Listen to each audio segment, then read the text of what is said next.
What inspired that short film? Me and my ex. So this is a true story? Yeah. After I posted that Among Us video, it kind of set the bar for like the new subscribers. So they was like, okay, we want a part 2 and 3, we want a whole series. I'm like, this game not gonna last long. There's no point in me doing a whole series about it. How expensive is all this? I did an estimate on my whole like office. It's about 20,000. Like with everything. Like, you think it's worth it? Hell yeah. Hell yeah.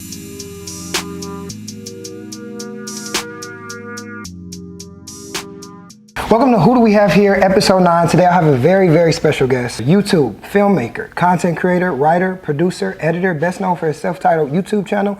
He has over 270,000 subscribers on YouTube, over 160,000 followers on Instagram. One of the most consistent and creative filmmakers in the industry, the multi-talented, highly skilled, man of many hats, creator, Amari Usher. Thank you. Man, appreciate you for coming on the show, man. Love what you do. So, on Who Do We Have Here, it's usually my first time meeting our guests, so I want you to explain just exactly who are you, because it's my first time meeting you. If your fans don't know who you are, just a little bit of backstory, and then we're gonna hop into the interview. Okay, so like you said, I'm a YouTuber slash filmmaker. I've been doing this for 10 years. I'm 28 years old, and yeah, that's really it. Like I enjoy making skits. I'm getting back into making short films, because that's what I really want to do. I really want to be a filmmaker, have my own studio and stuff. So yeah, that's the gist of it. That's really what Amari is? Yeah, okay. Yeah. So the first thing that made me a fan of your work was if people were honest in relationships. To me, the way you scripted that was genius. As someone that's truly been in that situation and subconsciously felt those feelings, what made you tell that story that specific way? And also, where does your story detailing come from? Because I feel like the details you put in your stories are really good.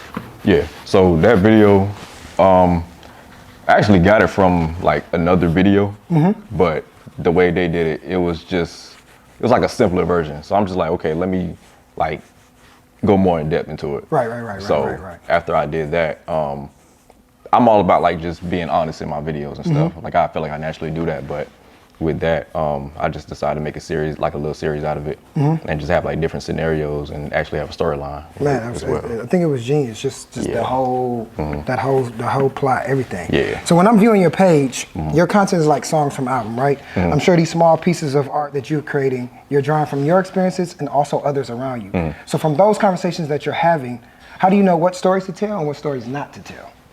I mainly get it from myself.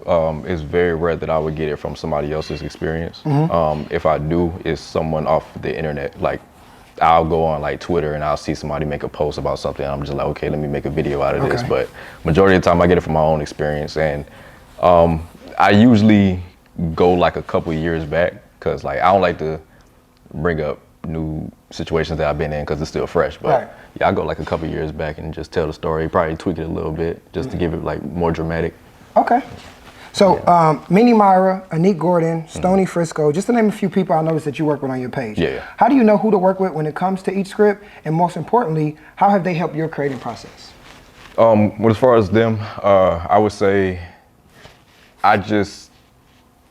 I think about, okay, the title of the video and then the scenario. So I'm just like, okay, who would be a good fit for this? How are you making your titles? Like, how are you coming up with those? I try to make sure that it's like attention grabbing. It's always starting with win, but yeah, I try to make it as interesting as I can. But as far as the idea, I just try to think about like, okay, what woman or what guy that I'm cool with like would be a good fit for this. And my friends are like the perfect example, because I've been working with them for the longest, and yeah, I'm just used to working with them. So let's talk about your films for a little bit.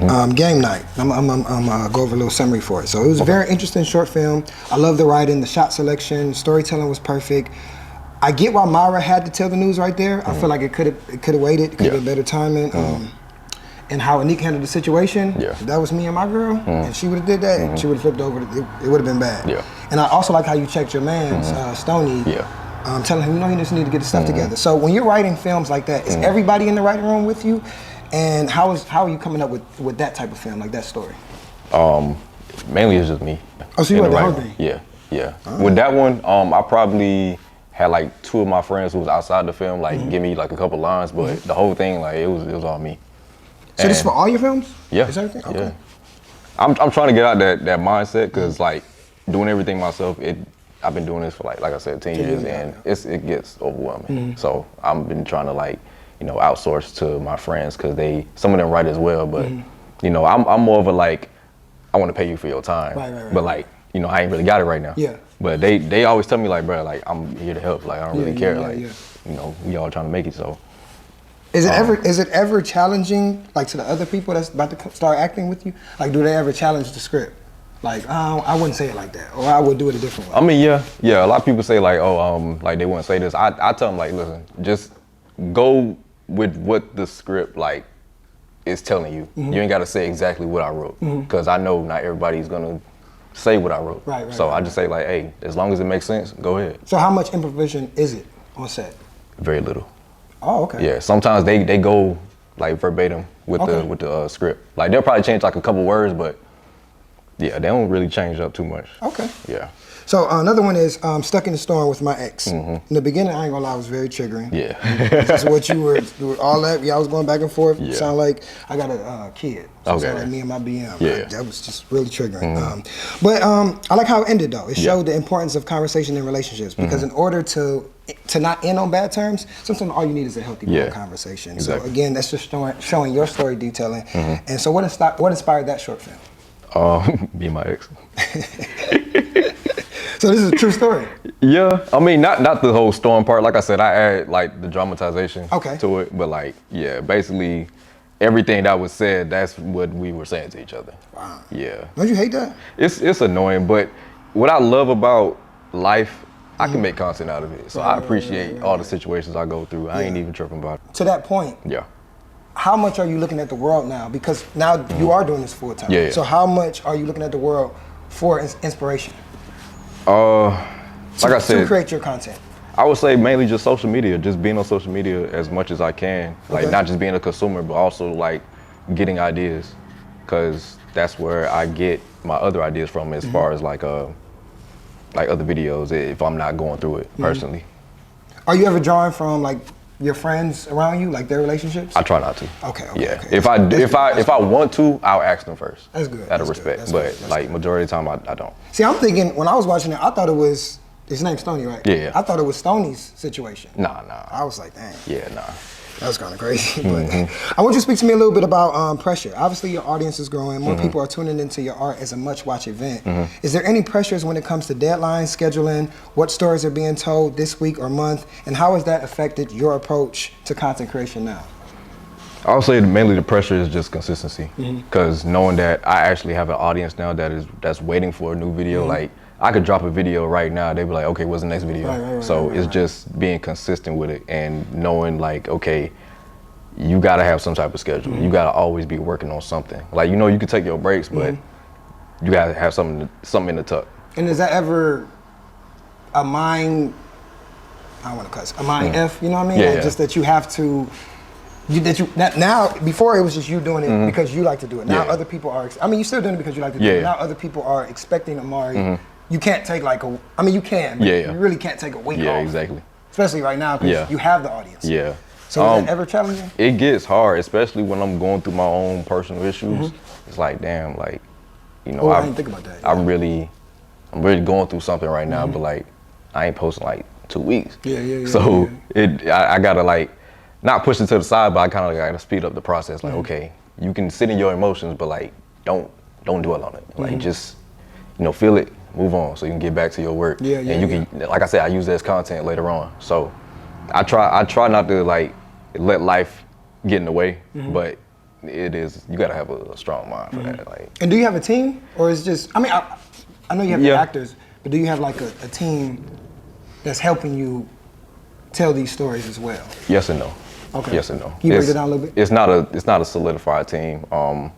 Like I said, I got friends that's, you know, willing to help me and stuff, and I'll go to them, but like, it's not like we having a meeting every week. Like I'll be meeting with myself. Like, okay, I know what I need to do. I know what short films I need to drop this month. So not a solidified team yet. It's like I just got people around me that can help. That can help? Yeah. So how do you know in the month span or a week span, is it, okay, this month I'm gonna focus on short films, or this week I'm gonna focus on my Instagram posts, like when you having your one-on-one conversations with yourself? Like, how do you know what to schedule?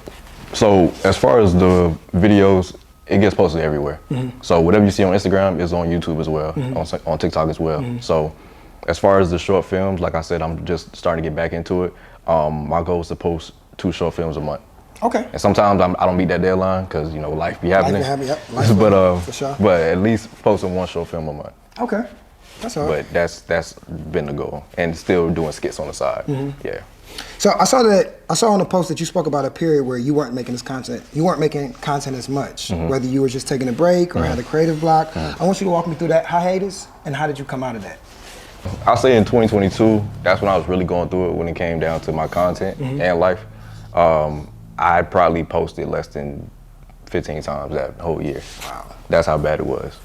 Cause like my subscribers, it was decreasing. Like after I posted that Among Us video, it kind of set the bar for like the new subscribers. So they was like, okay, we want a part 2 and 3, we want a whole series. I'm like, this game not gonna last long. There's no point in me doing a whole series about this. So at that point, I was losing subscribers. I went from like 115,000 to like 105 in the span of 2 years. So I'm like, bro, like I don't know what to do at this point. So That's good. I was just like, okay, let me just try to post like once a week. I did that consistently for like 6 weeks, and then I just stopped because I'm just like, bro, I can't. I feel like I'm doing this for no reason. So I really had to sit down with myself and just think like, okay, you know the end goal to this. You know what you need to do. Don't worry about the numbers. Just post. That's your job, is to just post. So 2023 came. That's what I did. I posted 2 videos a week for like 8 weeks. Skits or short films? Skits. Okay, skits. I did that for 8 weeks, and it was still no progress, but at least I was posting. So this is the same year I got on TikTok. Why are they following? I mean, unfollowing the subscribers? I wouldn't know. You wouldn't, okay. I wouldn't know. Yeah, I wouldn't know. Like I said, when people subscribe, they subscribe because of one video. So they expect you to make that type of video all the time. So it's like, it's not realistic. You can be here, but like, be here for me. Be here for the content that I'm putting out. That's a good point. So with 2023, that's the first year I got on TikTok, because I wasn't on TikTok like that. Because my friends been telling me for the longest, but I'm like, nah, it's childish. Like, I don't want to be on that. Me too. Yeah, so I started posting on TikTok. Everything changed after that. Why so? Like, why do you feel like it changed when you posted on TikTok? I don't know. So I started posting on Instagram and TikTok, because I was on Instagram, but I wasn't posting my videos. I was just doing like, regular posts. For sure. So I started posting my videos on there. TikTok, I gained like 100,000 in like 2 weeks. Yeah. So that was crazy. But I posted a skit I did in 2022, the High Standard skit. So on YouTube, Phenomenal. On YouTube, nobody cared about it. It got like 800 views. As soon as I post on TikTok, you get 1 million views in a day. So is the audience different on each platform? Oh yeah, definitely. Yeah. Okay. Yeah. And which one you think is more beneficial? In the long run, YouTube. YouTube. Yeah. Even though I got more followers on TikTok, YouTube is always gonna be. I just feel like it's so hard. That's what we're trying to figure out, to get the followers to go subscribe. Yeah. Like that's because I know people, myself included. I'm like, rarely. I'm a fan of yours, so I go watch the YouTube videos. But it's rarely that I go and I want to stay on Instagram. Yeah, this exactly. is my app, so. Instagram is more for promotional use, so it's good to like post on there just to get followers, and they can naturally go over to YouTube and watch the longer videos. Okay. But yeah, Instagram is the best. Who would you say for you? Oh, you said YouTube. YouTube is the best. Yeah. As far as because I got to make money, so I ain't getting paid on Instagram, so I'm just doing it. I think you was. Yeah, I'm just doing it for just to get the followers and stuff. That's hard. Yeah. So let's stay on YouTube. 41014 100 subscribers. 8815 100,000 subscribers. 5817 you jumped to 10,000 subs. 81518 now you're at 50,000. 11620 now you're at 100,000. 22924 you're at 200,000 subscribers on YouTube. When that moment though, if you hitting 100,000 subscribers, with everything that you went through, not just as a content creator but as a person, how did that feel? Like 100,000? Yeah, when you hit 100,000. It was. And then also to not to cut you off, when you got that plaque. Those are 2 different feelings. Okay. I ain't gonna lie. The 100,000, I seen it coming.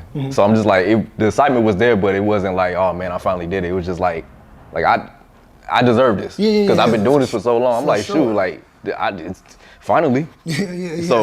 But when I got that plaque, it was just like, okay, this is official. Like, I've been wanting this for the longest. Like, I finally got it.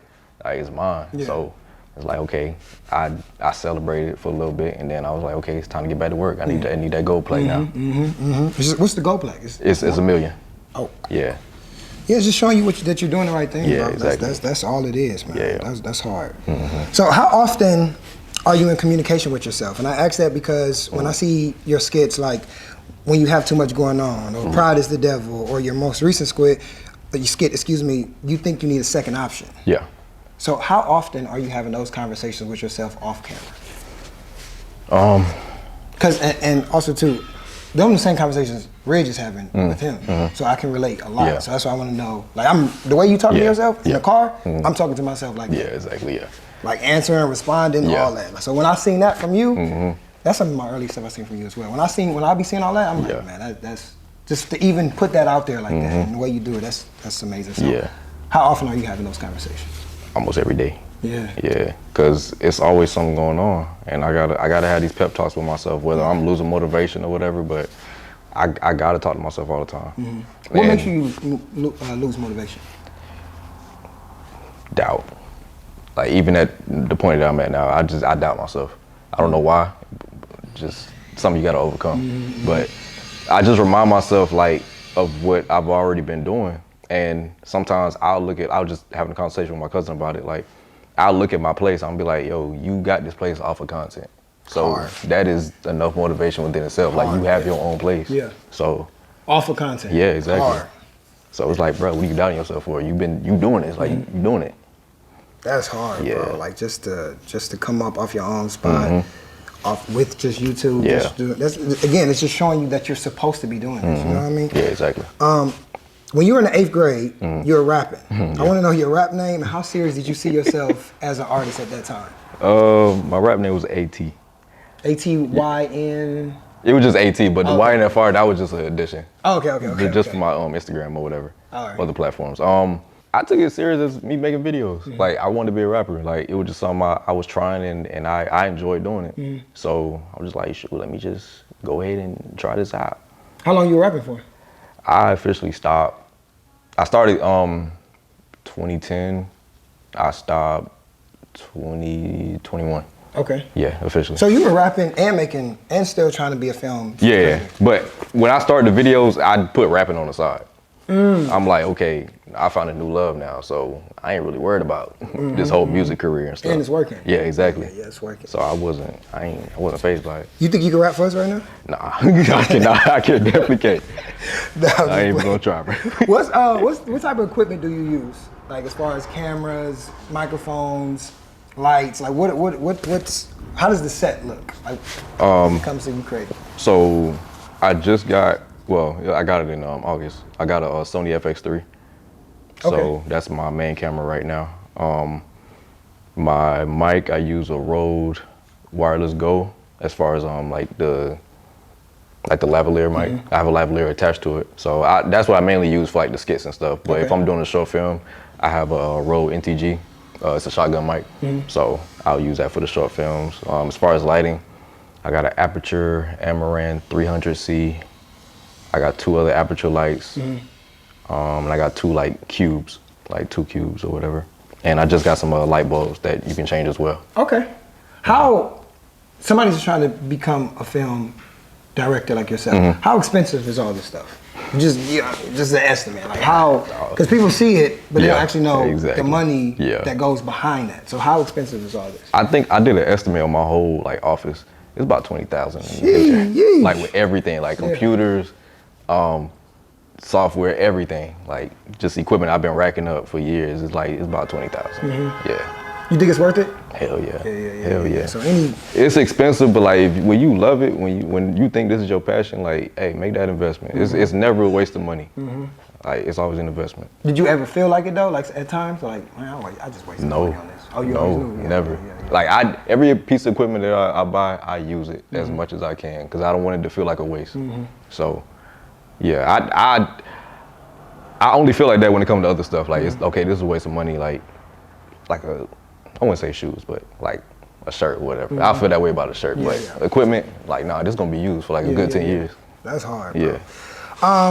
DraftKings, when I'm guessing it's a paid partnership. When they come to you, a company like that, you know, worldly known. When they come to you and they're like, hey, I want to partner up with you. We see that you got an audience. We want to put our brand with you. How's that feeling? Again, just everything that you've been through, the 10 years, you losing subscribers, all that. When they come to you, it's another confirmation from God, and just everything that you're doing. So how does that feel?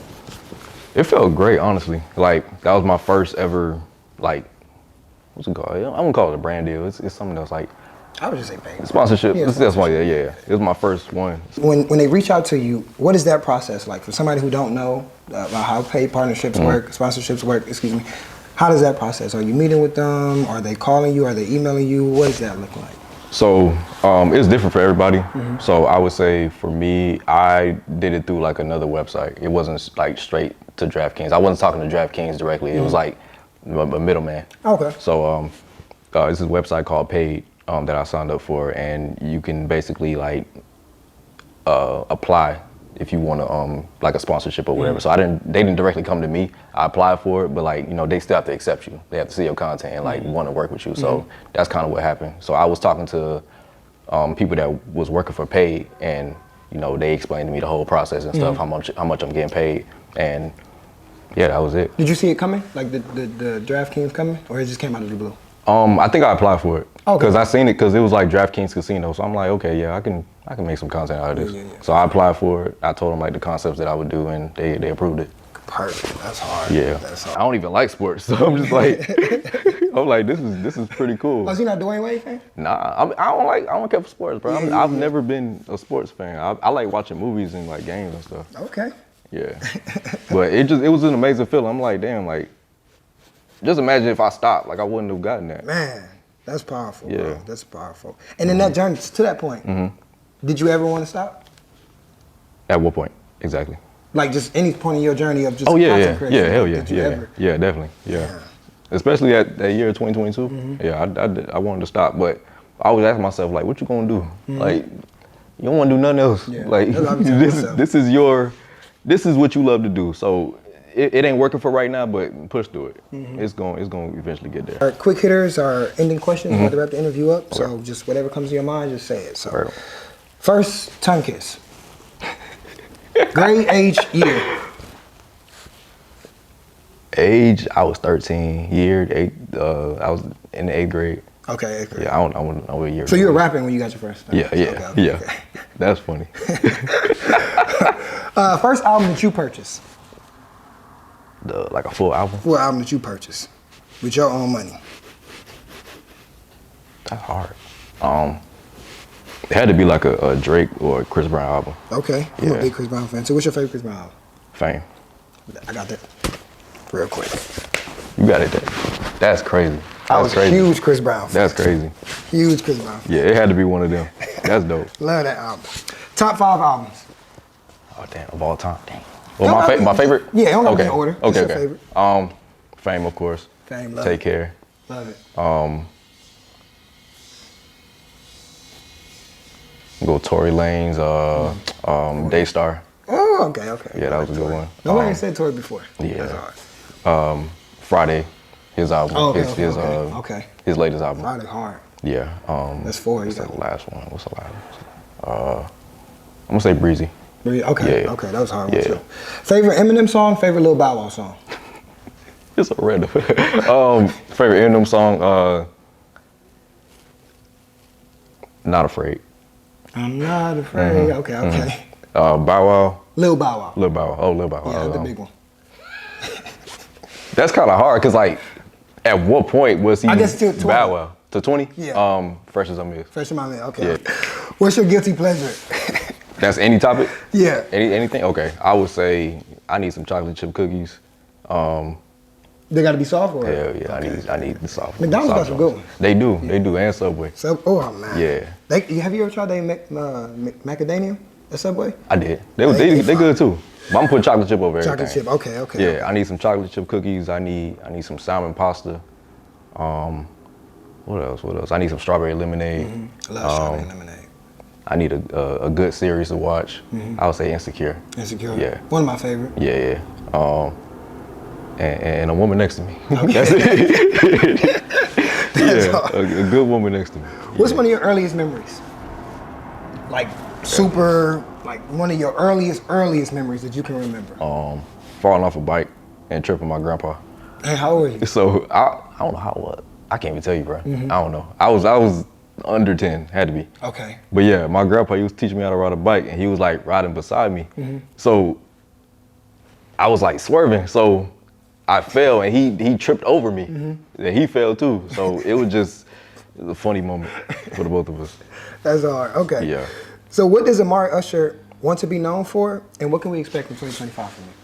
I want to be known for a filmmaker, and what to expect this year, just more short films, and that's mainly it. Like I still want to do the skits, but like I kind of want to slow down on it because, like I said, I want to be a filmmaker, and making skits is not really gonna help me in the long run. For sure. Like making the short films is gonna like keep me practicing and making those like good stories and stuff, and that's it.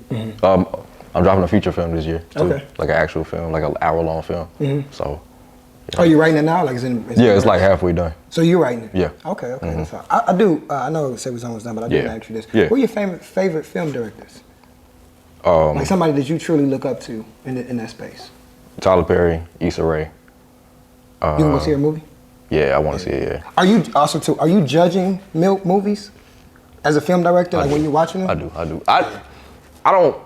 I judge, but I also try to learn as well. I try to take like, okay, what would I do? What kind of scenes or angles would I take from this? So I judge it, and I also like try to take notes as well. But I still enjoy it. I still am a consumer of movies. Okay. Yeah. So that wraps up episode 9 of Who Do We Have Here with Amari Usher. I just want to say again, like I told you the other day, I'm a fan. Yeah. I seen you from the your first video I seen you from. Was it called? The honesty video? Yeah. Okay. That was just like, that was perfect to me. I love Stuck in the Storm again. A little triggering. But love that. That's the point. Love the game night. Love the game night, man. Yeah. I just think what you're doing is what you're supposed to be doing. And I want you to keep going. I know you're going to keep going, but I'm going to just tell you, I just want you to keep going. No matter how hard it gets, I want you to just keep climbing, bro. Because you have a certain story that people like myself, John, Kirsten, like we like it. Like, you know, and other people around the world, obviously, you know, that's why you're getting what you deserve. So I just want you to keep going, keep telling them stories, and keep telling them that way too. Like that's just genius, bro. You know what I mean? And I'm looking forward to the films. I'm looking forward to all that, bro. Like as a fan. So appreciate you of course. for coming on the show. I know it's a lot of crazy stuff going on. That's all good, man. You know. Yeah, it's all so good. we're gonna show our. I'm not the best painter. Yeah. But we're gonna show our paintings. We're gonna do it. So 1, 2, 3. And that wraps up episode 9.